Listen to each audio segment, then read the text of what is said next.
Assalamualaikum warahmatullahi wabarakatuh. Pertama-tama yang terhormat Bapak Dr. Bahtiar SPD MPD selaku dosen pengampu mata kuliah Pendidikan Kewarganegaraan dan yang saya hormati teman-teman sekalian. Baiklah, perkenalkan saya atas nama Rahma Puji Rahayu, NIM 2206085000011. Nah, di sini saya bertugas sebagai moderator yang dimana nantinya saya akan memandu jalannya presentasi pada hari ini. Adapun materi yang akan kita bahas pada presentasi hari ini yaitu bagaimana hakikat instrumentasi dan praksis demokrasi Indonesia yang berlandaskan Pancasila, Undang-Undang Dasar 1945.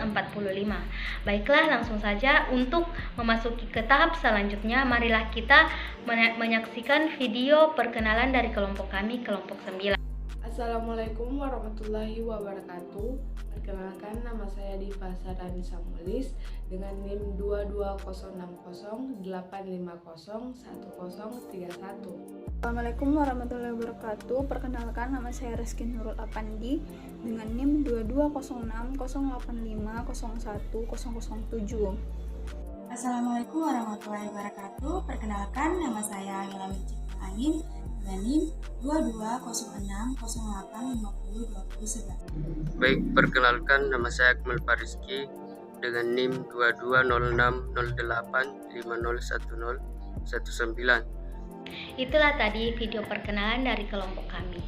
Nah, selanjutnya marilah kita memasuki pemaparan materi. Di sini ada 2 poin penting yang akan dijelaskan oleh pemateri-pemateri kita. Yang poin pertama, menelusuri konsep dan urgensi yang bersumber dari Pancasila. Nah, di poin ini ada beberapa penjelasan-penjelasan. Untuk mempersingkat waktu, saya persilahkan Saudari Diva Azhara untuk memaparkan materi. Apa itu demokrasi? Secara umum, demokrasi adalah suatu negara dengan sistem pemerintahan yang kedaulatannya berada di tangan rakyat. Tetapi, secara etimologis, demokrasi berasal dari kata Yunani kuno, yakni demos dan kratein. Dan secara filosofi, demokrasi sebagai ide, norma, dan prinsip. Secara sosiologis, demokrasi sebagai sistem sosial. Dan secara psikologis, demokrasi sebagai wawasan, sikap, dan perilaku individu dalam hidup bermasyarakat.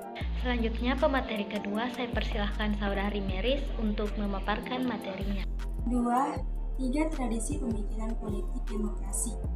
Dalam tradisi pemikiran Aristotelian, demokrasi merupakan salah satu bentuk pemerintahan, yakni the government of all things for the enjoy the benefits of friendship, atau pemerintahan oleh seluruh warga negara yang memenuhi syarat kewarganegaraan. Sementara itu, dalam tradisi medieval theory yang pada dasarnya menerapkan Roman law dan konsep popular sovereignty menempatkan a foundation for the exercise of power, leaving the supreme power in the hands of the people, atau suatu landasan pelaksanaan kekuasaan tertinggi di tangan rakyat.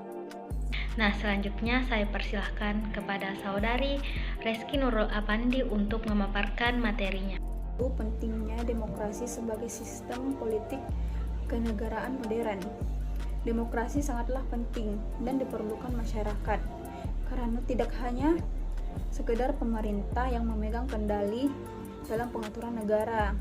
Dengan adanya demokrasi, tidak ada saling ingin menang sendiri, saling memaksakan kehendak, menghina dan menjatuhkan.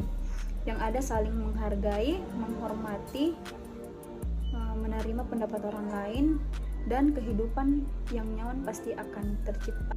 Adapun penjelasan terakhir di poin ini, saya persilahkan Saudara Akmal Fariski untuk memaparkan materinya. Pemikiran tentang demokrasi Indonesia menurut Mohatta. Kita sudah mengenal tradisi demokrasi jauh sebelum Indonesia merdeka, yakni demokrasi desa atau demokrasi yang merupakan demokrasi asli Indonesia yang memiliki 3 ciri, yaitu yang pertama, cita-cita rapat, yang kedua, cita-cita masa proses, yang ketiga, cita-cita tolong-menolong.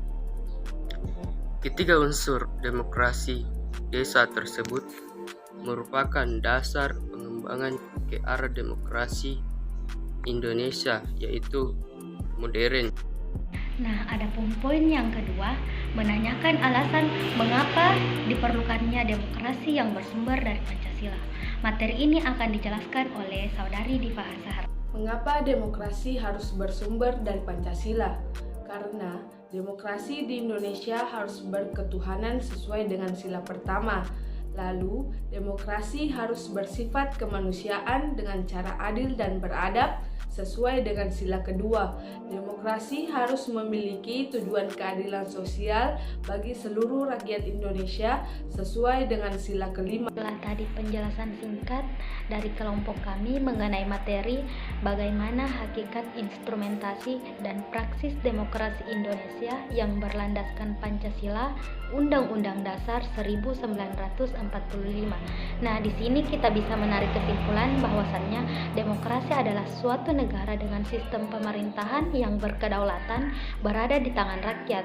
Demokrasi ini juga merupakan bentuk pemerintahan di mana semua warga Indonesia berhak memilih hak yang sama untuk pengambilan keputusan, di mana keputusan ini yang dapat mengubah hidup mereka.